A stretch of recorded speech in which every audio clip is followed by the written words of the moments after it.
Ironized Yeast presents Lights Out. Everybody. It is later than you think.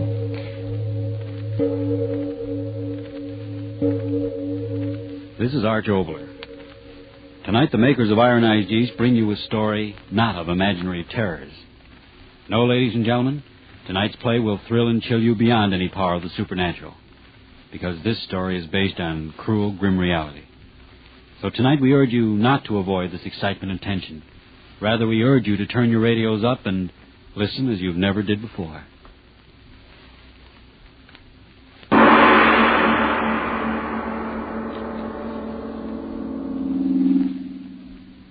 Herr Himmler. Heil Hitler. Well, mein Führer, I have the report. Now, look here, Herr Hitler. It's no use getting so red in the face. That won't help anything. What happened, happened. And as long as we know why it happened, I'll see to it won't happen again. So nothing is lost and something is gained. Now, here, I have the report here. It arrived by courier only 5 minutes ago. I rushed it right up. Didn't even stop to read it myself. So, I will read. Official report on the Renoir incident as made by Captain Hans Mauchlich to Major Heinrich von Trobberitz, Commanding Officer, 3rd Division Army of Occupation at Headquarters, Paris. Heil Hitler. I, Hans Mauchlich, Captain, member of Elite Guard assigned to 3rd Division Army Occupation, being in my right mind and in full realization of the consequences to me, make the following statement. On the day of April 7th at 2 o'clock in the morning, Sergeant Karl Fischl, while on patrol duty in the town of Renoir, was shot at by unidentified woman and slightly wounded in the left thigh. In accordance with orders radioed from Paris headquarters, I at once placed the entire population of Renoir under arrest, and in accordance with further orders received, collected 50 female hostages to be hanged in the village square unless the criminal who had shot Sergeant Fischl was turned over to me at once. These French women were placed in the basement of the town hall, and precisely at sundown, having assembled the populace in the public square, I mounted the scaffold platform which had been erected there and spoke to this village of criminals. Attention! Attention! I warn you, no disturbances, or I will give the order to fire. Now, for the last time, who among you is guilty of this crime? Speak!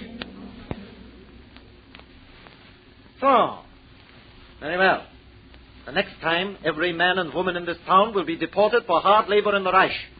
This time, we will proceed with the executions. Silence!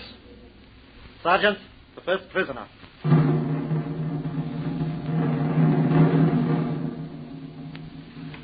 At this point in my report, may I explain that the 50 women to be executed had been picked at random by squads sent through the town a few hours before. I personally knew none of them, but I personally counted them as they entered the place of imprisonment, and I personally posted the guard. That I know. The first prisoner. Bind her hands up to the platform. Noose around her neck. So, tighten the rope. Place her on the trap door. So, the prisoner will lift her head. Lift your head. Look at me. At this point in the report, may I describe the prisoner? Sex, female. Age, indeterminate. Clothes, indeterminate. She lifted her face as ordered. Then a strange thing happened. She smiled. Yes, smiled. You smile? Why do you smile? Very well, the trap door. Hang her. Herr Captain. Well? Her neck is broken. Do not cut her down yet. People of the town of Renoir, the first of your women hangs here. The first evidence that to harm a soldier of the Holy Reich means death. Certain death. Remove the body. Bring out the next prisoner. At this point in my report, may I explain my plan? To hang was not enough. No. These Frenchmen and their women and their children must learn their lesson in a way they would never forget. One by one, the women would be brought out. One by one, they would stand on the platform. One by one, the rope around the neck, the trap door, the body twisting and turning in death. Coming through that door, climbing then to the scaffold and dying. 50 of them, and it would take hours. And these Frenchmen and these French women and their children would never forget this lesson.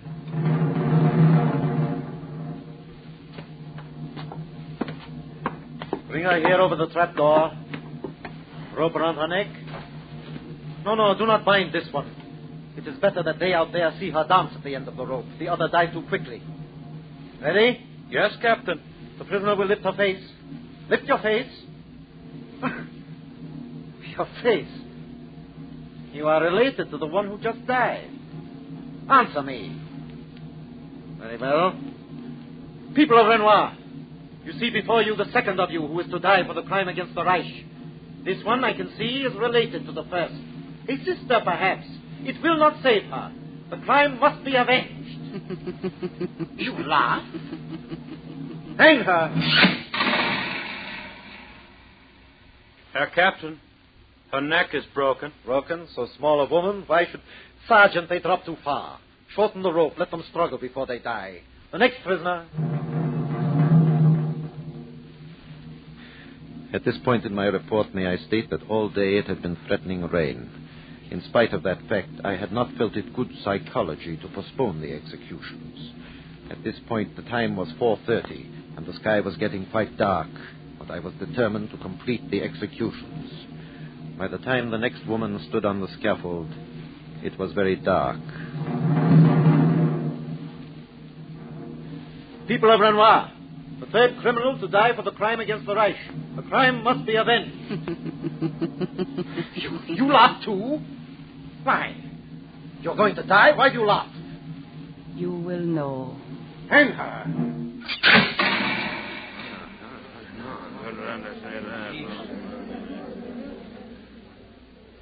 At this point in my report, I will state that this woman did not die easily. I could tell that from the faces of the people and the animal cries that came to their lips as they watched this woman of theirs flinging about at the end of the rope. I was quite pleased. Silence! Well, people of Renoir, she thought she would not die. You see, she is dead. There is no escape from the vengeance of the Reich. Bring up the next one. Stop that drum. Yes, people of Renoir, there is no escape from the power of the Third Reich. Today over all Europe, tomorrow over all the world. What power is there to stop us? All right, bring the prisoner up here, quickly.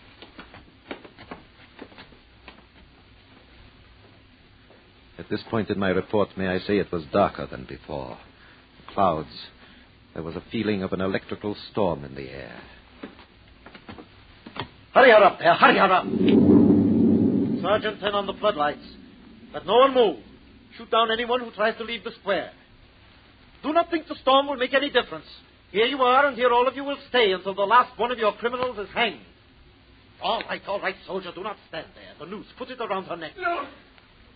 Soldier, are you out of your mind? Why do you stand there? What is it? Look at her. Look at her.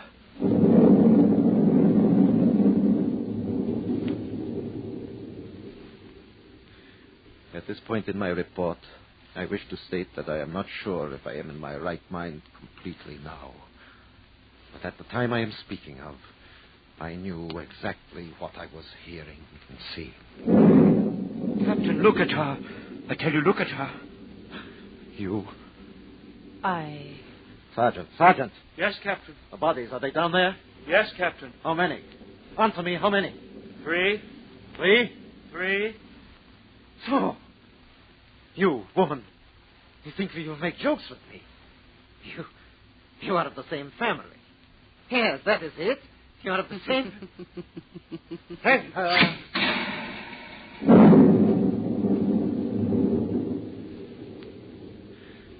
At this point in my report, I will state only that I immediately ordered the next prisoner up to the scaffold. The 5th prisoner. Captain, this one, the same? You crazy fool, how can that be? Here, the searchlight, here. No. You are not... How can that be? Sergeant, how many now? The truth, tell me the truth. 4. 4, Captain. The truth, I order you. 4 bodies, I swear it, Captain. And their faces. Look at their faces. Answer me. Their faces. All the same, Captain. The same.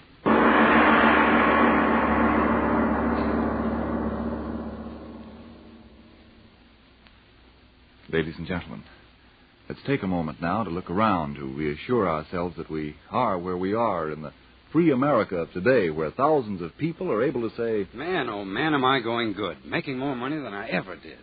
Sure, taxes are tough, and I'm putting my 10% in war bonds. But even so, I've got plenty left to spend for fun. to spend for fun. Do you think our fighting men in Africa are having fun? Was it fun for our boys at Guadalcanal fighting off the Japs from foxholes? Being shot down in flames over Berlin, is that fun? Why, no, but like I said, I'm putting my 10% in war bonds. This is no 10% war, my friend. Our servicemen are fighting at 100%. And that's exactly why the news from Africa is good, why we won at Guadalcanal, why we're moving toward the offensive on other fronts. Do you want more American victories? Do you want our men to march into Berlin at the earliest possible moment? Why, yes, of course. Then back them up as they are fighting for us, 100%. Put that money you've got for fun into more war bonds. War is expensive, and if we hold back here on the home front, we'll needlessly prolong the war, thus throwing away thousands of American lives. Are dollars for fun more precious than the lives of American fighting men, of your fighting man? You know they're not. And remember, friends, the quicker the victory, the fewer lives lost. And if we want victory sooner, every American of us must do more. So go to your nearest bank or post office, wherever war bonds are sold in your town, and put every cent you don't really need into bonds. Do it for your own sake and for the sake of our fighting men. They give their lives. We must lend our money.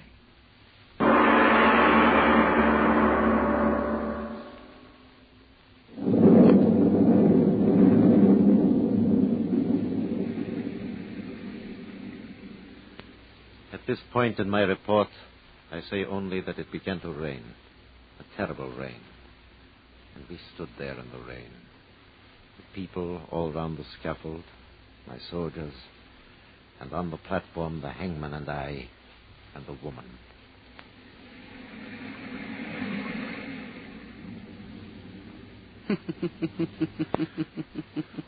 All the same. You hang for vengeance, don't you, Nazi? One German soldier shot at by a French woman who had the blessed right to kill him. And you think you will have the vengeance with 50? Laugh. It's always the same. Shall I tell you about vengeance, Captain? You Germans think you know all about it. But let me tell you of the real vengeance. Hang her!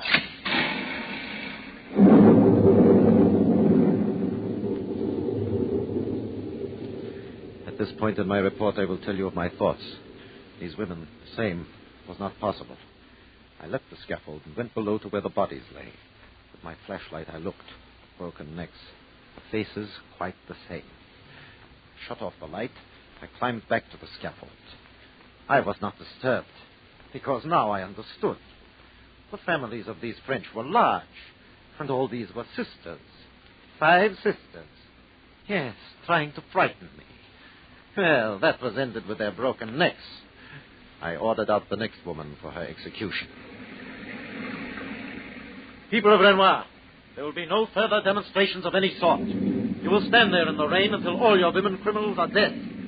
5 sisters have died. And I am certain that is the end of that family.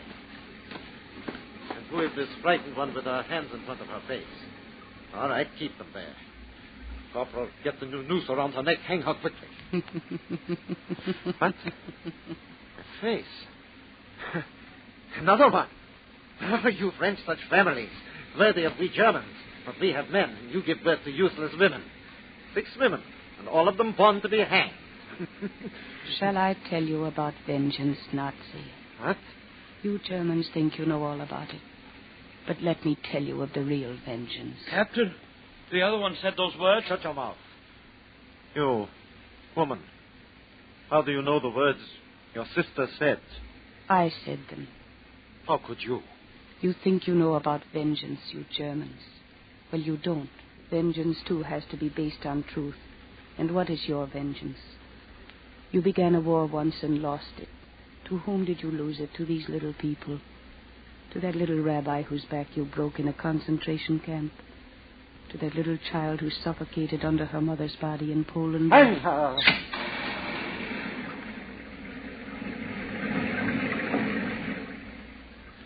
At this point in my report, I state only that I made sure this one hanged until she was dead.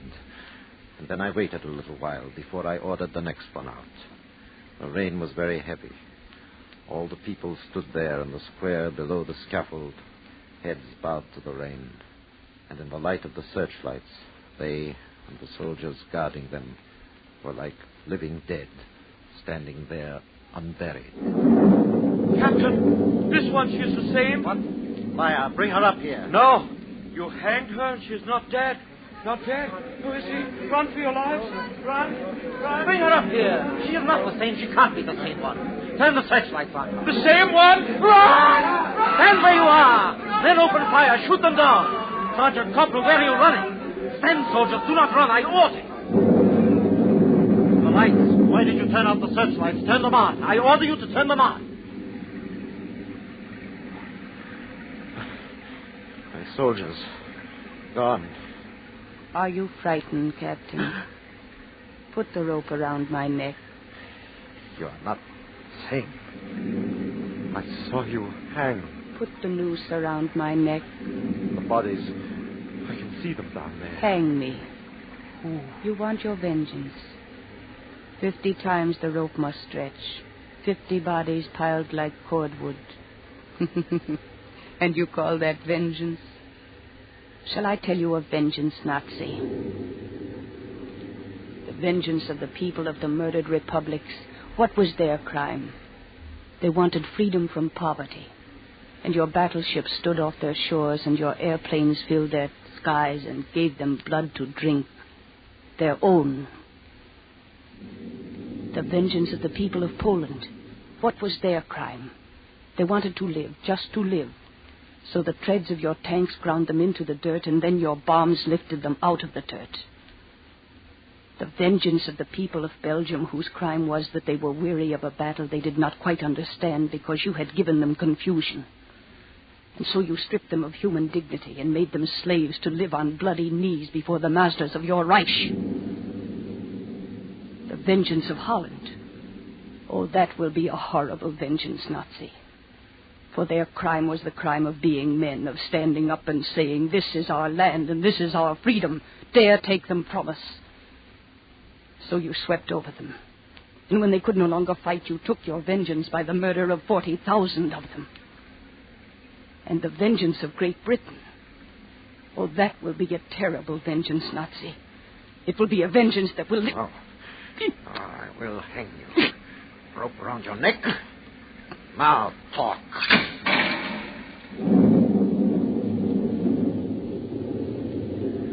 At this point in my report, I swear by the grave of my mother I tell the truth. I hanged this woman with my own hands. I made sure that she was dead. And then I reached down and cut the rope. I heard the body fall below in the dark. But when I got up off my knees and stood up on the scaffold again, another woman was there. And it was she. The vengeance of Norway. Theirs, too, was the crime of free men content to live on their own land. And you put a swastika over their crosses and murdered their sons and starved their children. And the vengeance of the Balkans. So many vengeances, Nazi. Did you ever think of them? You with your little vengeances against the helpless, the women, the children. Did you ever think of this moving mountain of great vengeance that is sweeping toward you? The vengeance of the Russians, whose crime was that they wanted their own freedom, their own way, and who saw the hard work of 20 years ground under your Panzers and your Stukas. Oh, Nazi, theirs will be a terrible vengeance. Theirs will be...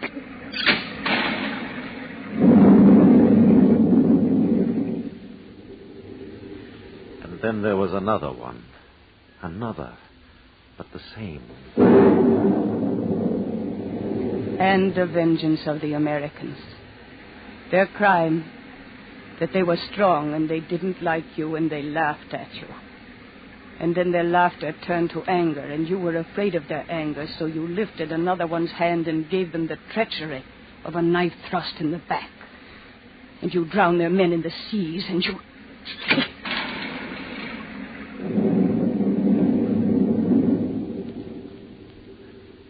I can report only what I saw. The trapdoor fell. She, too, was gone. The rope twisting and turning, and I was alone on the scaffold. Alone. I was alone. Yes, the rope twisting and turning, and I was alone. And then, who shall I swear this on? What do I believe in to swear this on? I heard footsteps coming up the steps to the scaffold, and I ran to the edge, and I looked. The lightning flashes were quick, one after the other. And by them I saw that I had hanged 8. And there were 42 left. And now they were coming up the stairs, these 42, one after the other. One after the other, in a line that reached back across the square. Coming to me.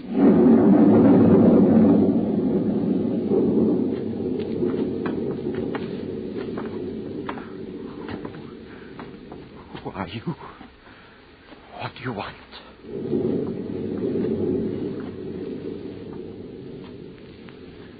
I report this. They came on the platform, one after the other, one after the other. The scaffold moved under the weight of them. And then the lightning came again. And I saw all of them. She. Poland, Belgium, Holland, Norway, Greece, Yugoslavia, Russia, Britain, America. I tell you, Nazi, no matter what the clever ones try to do at the peace tables, the people will not forget their vengeance. They will not forget their dead children and their dead wives and their dead sons and their dead mothers and their dead sisters and their dead lovers and their dead hopes and their dead wasted years. They will not stop at the borders of your Germany this time. They will march into it, into your Germany, the people. And their vengeance will be on every one of you who traded the cross for the swastika, and the great God of humanity for the little man who thought he was God. Who are you?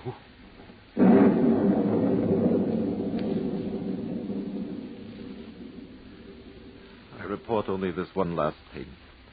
As I asked the words, "Who are you?" suddenly it was no longer all these women speaking with one mouth, but in the rain and the lightning, I saw them moving together, and all of them began to become one woman, a terrible thing that grew and grew into the air. I lifted my face to see. The lightning crashed about the top of her, and it was still that woman, towering higher and higher into the air. And when she spoke, her voice was the thunder. Listen to me, Nazi. When their vengeance comes, you shall not hide behind your little man. For his crimes are his crimes, and your crimes are yours. And each must pay for his crimes. Who are you? For the good people of this world will not die this time in vain. This time the vengeance will be their vengeance, and the everlasting peace their peace. Who are you?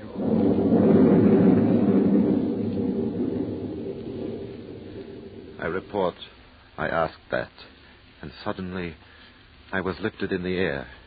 There was thunder and lightning around me, too, and up where I was, her voice was a whisper.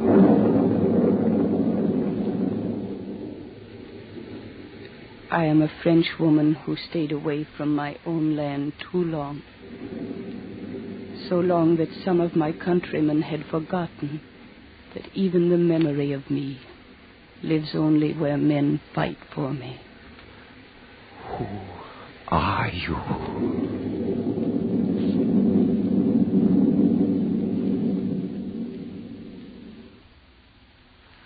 I close my report.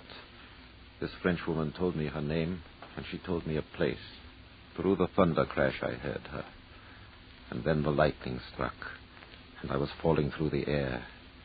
And when I awoke, it was morning, and she was not there.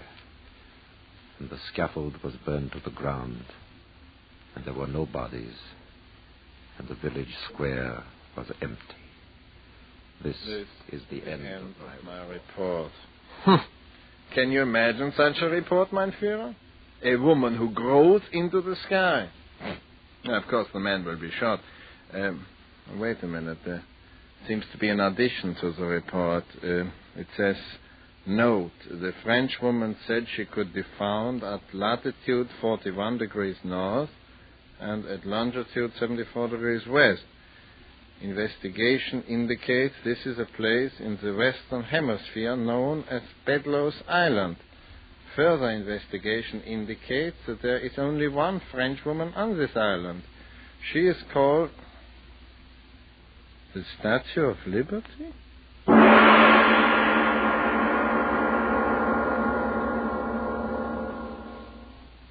I see what you mean, Mr. Oboler. The Nazis can kill people, but they can never kill the spirit of victory. Yes, we've seen that proved over and over again in this war. We know how men, women, and children in France and Holland and Norway and every other country that's come under the Nazi heel are fighting back in every way possible. But we know equally well that the will to win is not enough.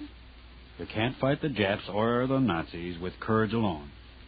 The only way to fight these murderers effectively is in the language of bombs and bullets. Now, we on the home front who sleep in our comfortable beds and eat good meals in spite of shortages, we're being asked only to send our money to back up those who are fighting for our freedom. Well, if a Nazi isn't outside your door waiting to take you off to a concentration camp because you pray to your God on Sunday, or if a Jap isn't waiting with an executioner's sword, stained with the blood of an American aviator to cut off your head, it's only because all over the world, men and women of courage are fighting your battle.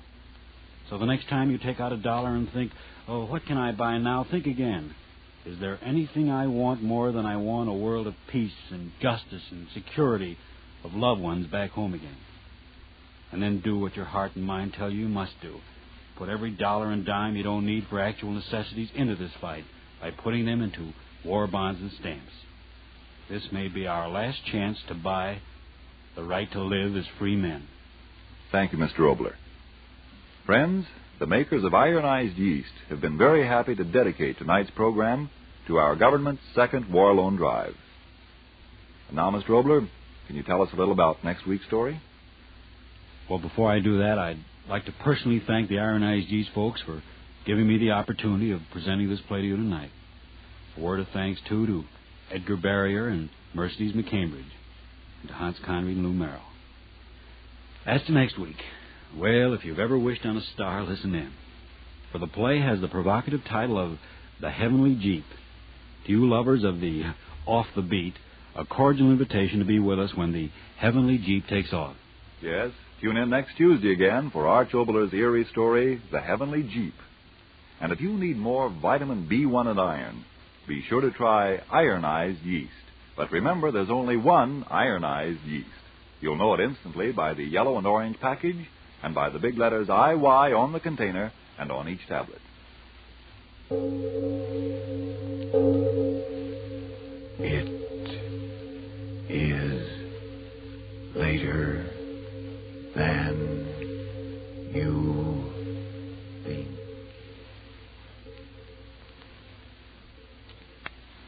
Down south, it's white shoe season, and even up north, you're beginning to see white shoes around town. And because of shoe rationing, lots of folks are giving their white shoes the best of care with Energine Shoe White. Energine Shoe White is made with the whitest pigment obtainable. It spreads over shoes easily and dries evenly with a real white, never a dingy off-white. So, to keep white shoes looking better longer, buy Energine Shoe White. This is the Columbia Broadcasting System.